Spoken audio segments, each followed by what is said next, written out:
एक तो ये है कि कॉन्ट्रैक्ट लेबर की जो प्रथा है, देखिए पहले कानून क्या था, contract labour abolition and regulation act, जो सीधा सीधा ये कहता था कि परमानेंट और पेरेनियल जॉब्स में कॉन्ट्रैक्ट लेबर आप नहीं रख सकते।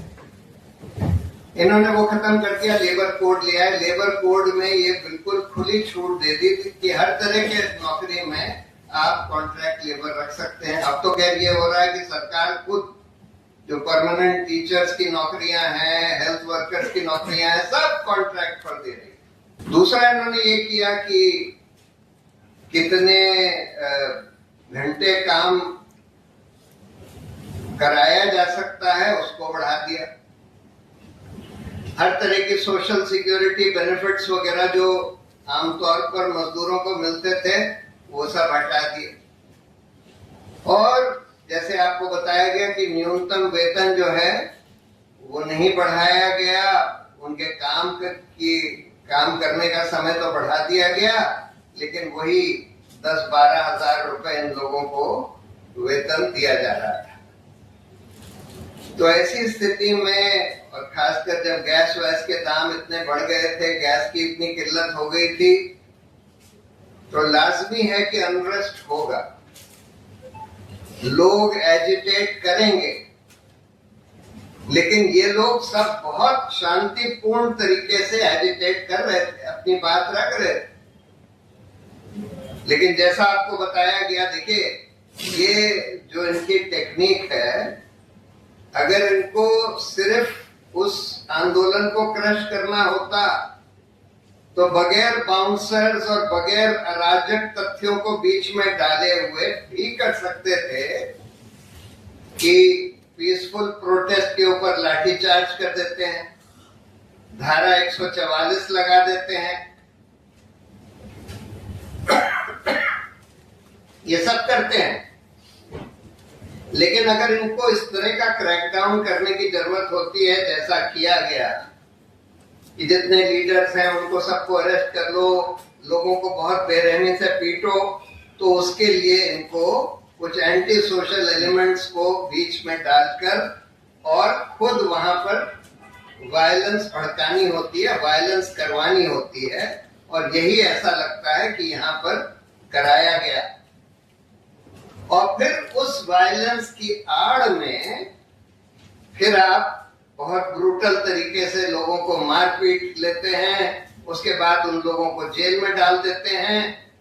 देखिए ये जो पैटर्न है, ये दिल्ली राइट्स के केसेस में भी देखा गया। बिल्कुल पीसफुल प्रोटेस्ट हो रहे थे सिटीजन अमेंडमेंट एक्ट के खिलाफ। इन्होंने खुद अराजक तथ्यों को भेजकर, उसके तो वीडियोस भी हैं कपिल मिश्रा वगैरह के, और वो जो मंत्री बना बैठा है यहाँ केंद्र में, क्या नाम है, अनुराग ठाकुर, उस सब के वीडियोस हैं कि ये लोग कह रहे हैं कि भाई इन लोगों को यहाँ से हटा दीजिए, पुलिस से कह रहे हैं, उसके बाद हम कुछ भी कर सकते हैं, हम कितनी भी दंगा फसाद करवा सकते हैं। और करवाया। और उसके बाद कभी कभी होता है जब आप लोगों के ऊपर पत्थर फेंक रहे हैं, उनके घर जला रहे हैं, तो वो लोग भी कभी कभी थोड़ा बहुत रिटेलिएट कर देते हैं। और उसके आड़ में फिर आप बहुत ब्रूटल क्रैकडाउन करते हैं और लोगों को अरेस्ट कर देते हैं। यही चीज लद्दाख में भी करवाई गई। लद्दाख में सोनम वांगचुक के लीडरशिप में बिल्कुल पीसफुल प्रोटेस्ट हो रहे थे उनके डेमोक्रेटिक राइट्स के लिए। उसके बाद पुलिस ने उनके ऊपर बर्बरता से पीसफुल प्रोटेस्टर्स के ऊपर लाठीचार्ज वगैरह किया और शायद कुछ एंटी सोशल एलिमेंट्स को भी बीच में डाल दिया, जिसकी वजह से कुछ दंगे हुए और जिसकी आड़ में उन्होंने पूरा एजिटेशन क्रश कर दिया। तो ये एक बिल्कुल स्टैंडर्ड टेक्निक हो गई। लेकिन बड़ी बात ये है कि अगर आप इस तरह से मजदूरों को दबाएंगे, जिस तरह से आप दबाने की कोशिश कर रहे हैं कि आप लेबर कोड ऐसे ले आए जिसमें कि मजदूरों के तो सारे राइट्स छीन लिए, सारे के सारे राइट्स आप कॉन्ट्रैक्टर्स को और जो ओनर्स हैं उन लोगों को दे देते हैं। और उसके बाद पीसफुल प्रोटेस्ट भी नहीं होने देते, तो उसका नतीजा ये होगा कि आगे चलकर बहुत बड़े बड़े अनरेस्ट होंगे। देखिए कई देशों में हुए हैं, बांग्लादेश में, नेपाल में, कई और देशों में बड़े बड़े अनरेस्ट हुए हैं, और उन अनरेस्ट के चलते चलते पूरा पूरा तख्ता पलट हो जाता है कभी कभी। तो इन लोगों को ये बात समझनी चाहिए कि इस तरह से अगर आप मजदूरों को दबाते जाएंगे तो फिर उसका अल्टीमेट हश्र ये होने वाला है। थोड़ी देर तक आप दबा सकते हैं, लेकिन दबाने की भी एक सीमा होती है। जब पानी नाक के ऊपर आ जाता है तो लोग फिर दबते नहीं है। फिर जैसे देखिए ईरान में जो युद्ध अमेरिका ने कर रखा है, अमेरिका और इजराइल ने, उनके भी नाक के ऊपर पानी आ गया।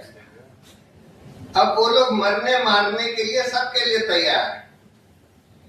तो खुदा ना खास्ता अगर आप इस तरह से बिहेव करेंगे हिंदुस्तान के मजदूरों के संग, तो वो दिन दूर नहीं है जब मजदूरों को भी लगेगा अब तो पानी नाक के ऊपर से निकल गया, अब फिर अराजकता फैलेगी।